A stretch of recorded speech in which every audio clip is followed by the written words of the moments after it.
guess. Hey, just so you know up front, I usually try to pack these videos with as much media as I can, like, you know, band footage, pictures and stuff, but due to what this subject's about, there's really not a ton of place for that, so I don't know, maybe just switching angles occasionally will work. But okay, so the anniversary for what was the catalyst to starting this channel is coming up. I'll tell you what it is in a second. And in immersing myself in heavy metal in a way I hadn't before, meaning putting my face on YouTube instead of just being a fan, I sought out to answer a very important question. Yeah, are metalheads by and large dickheads? Do the clothes match up to the personality? Before I get into that though, let me explain the origins of my query, like why I was so curious. And I think I got the answer, I honestly do. Early spring of 21 rolls around after about a full year everybody being all locked in and doing nothing. And very slowly the world started opening back up, like, you know, with places to go other than just a grocery store or something. And I was like, you know what, I want to actually do something this year, man. Yeah, fuck it. Like, who didn't, right? Now, I'd never been to a tropical island before, I still haven't,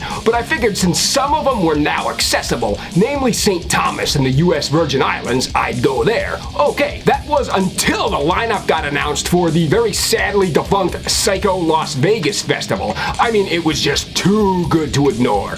DANZIG, Emperor, Cannibal Corpse, CEPHALIC, CARNAGE, Exodus, Mayhem, SATYRICON, OBITUARY, EYEHATEGOD, Down, WEEDEATER, REPULSION, IMMOLATION, etc., etc., etc. Now, if you will, please hold that thought for just a brief moment so I can provide a little more context. For about 10 years prior to Psycho, I'd stopped going to a lot of shows. I'd go to see my favorites, but that was about it. Like if Kiss came around, I was there. Maiden, Danzig, Priest, I went. But great example, CEPHALIC Carnage, a band I loved in high school. I wasn't going to a CEPHALIC show, or EYEHATEGOD during that away period. No real huge reason for my absence, it was just life getting in the way type stuff. That's it, nothing to do with the crowds or nothing. So this fest was perfect, because lots of those bands I'd skipped out on for the last decade were gonna be there. And needless to say, I was very, very excited. But, and this is another very important component that aided in starting a YouTube channel, it had to do with my expectation of what Psycho would look like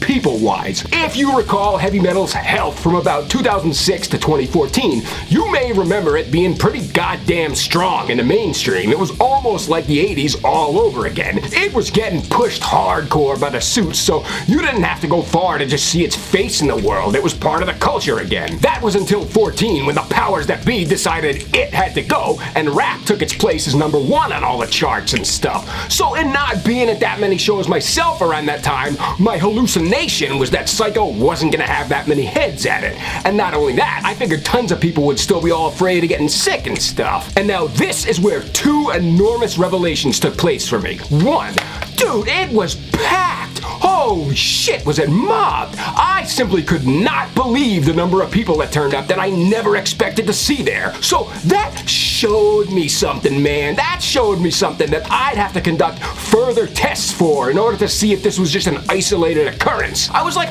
wait a second, is the metal scene indeed still alive?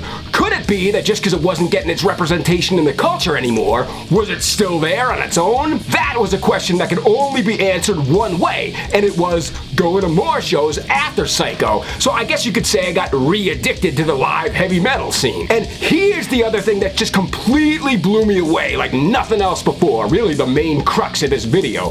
Quick context.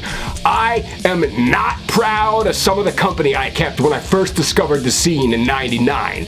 For whatever ungodly reason, many people at that point, at least in New England where I grew up, were fucking dickheads, man. Just like, I'm sorry to say this, but looking back, these were some of the worst people I had ever hung with. You talk about gatekeeping as being not nice. Try witnessing random attacks, beat downs, ridicule, and just out and out harassment of people perceived as outsiders at shows. Thankfully, I never participated in any of that shit, because I always had the reputation of being a nice guy, so none of my friends at the time ever expected me to be a part of it. But unfortunately, those formative years were my introduction introduction to what the underground scene was like. And dude, you two were just in it all for the music, having the senses utterly pulverized, my favorite Cannibal song, by all that blasty, noisy shit. So that was that, and as such, that's what I expected to see at Psycho. However, here's revelation number 2.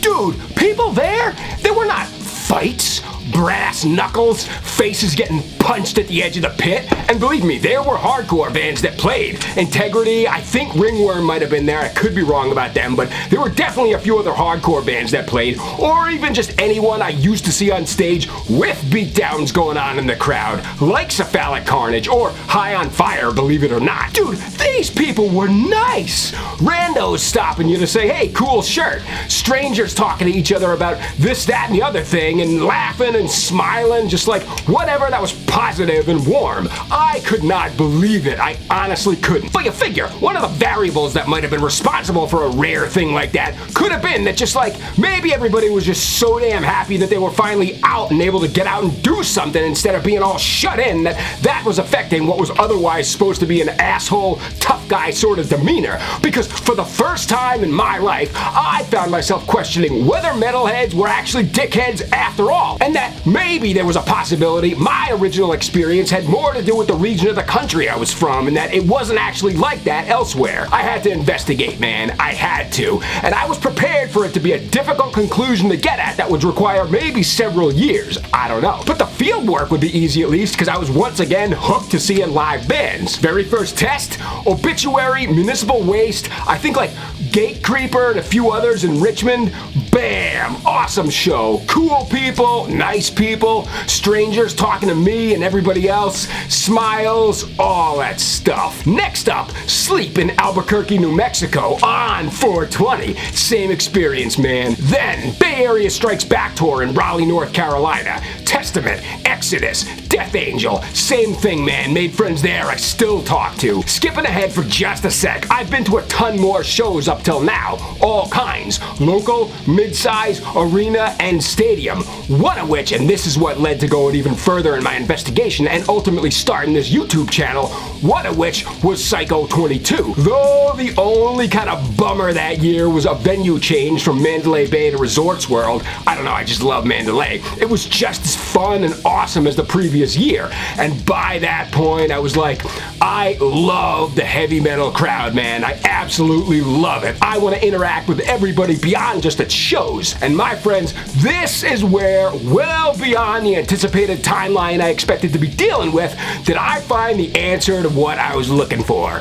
The question, are metalheads dickheads? The answer, and I swear to God I'm not just trying to be neutral, it'll make sense, just hear me out, is both yes and no. Maybe you already know exactly where I'm going with this. Let's get the yes out of the way first. Since the world ain't just outdoors anymore, since some of us now spend a good portion of our lives online, that, no mystery to anybody I'm sure, is where you'll find the dickheads. But you know as well as I do, that ain't limited to just heavy metal. Go into any comment thread for just about anything. Sports, movies, literature, history, politics, hell friggin' math and science, and you always see slugfest, man. You always read shit talk. People, for whatever reason, have just been programmed to want to beat the living shit out of each other online. I ain't saying nothing you don't already know. That's reality. That's the virtual world we live in today. Thankfully though, as I said in my last video, that ain't really the case here on this channel.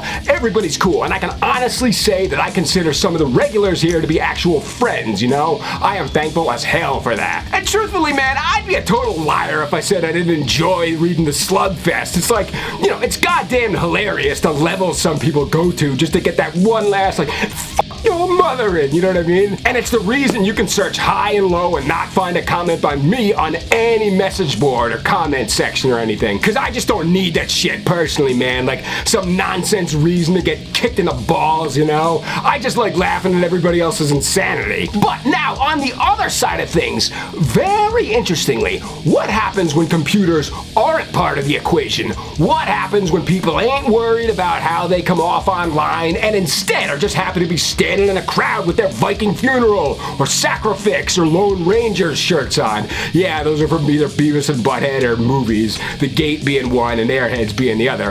What happens when those shirts or patches or buttons attract attention and it leads to somebody making a comment about them? Only this time the comment's spoken out loud. There is where metalheads light up, man. There's where the friendships are formed and just, dare I say, positivity exists. So no, I am not saying the following just to be contrarian or just come across all feel-goody or some shit. In my experience, and I'm willing to bet in a lot of yours too, especially if you've been going to shows for a long time, metalheads are not dickheads, man. Not in person. It's a bunch of like-minded individuals. At the very least, at a show, but people have been and are cool, man. So yeah, dude, field tested over the last bunch of years, only with the exception of, like I said, some of the unexplainable bullshit in New Hampshire in the early 2000s, and Massachusetts and Connecticut, if we're being totally fair. Other than that, this is a cool scene with people that I am proud to be pals with. People my age, people older, even a lot of the younger kids, I guess. They're just out to have a good time in the scene, man,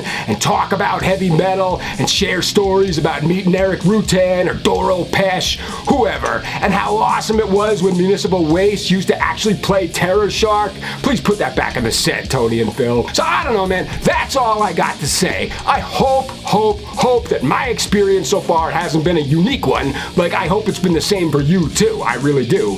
Has it?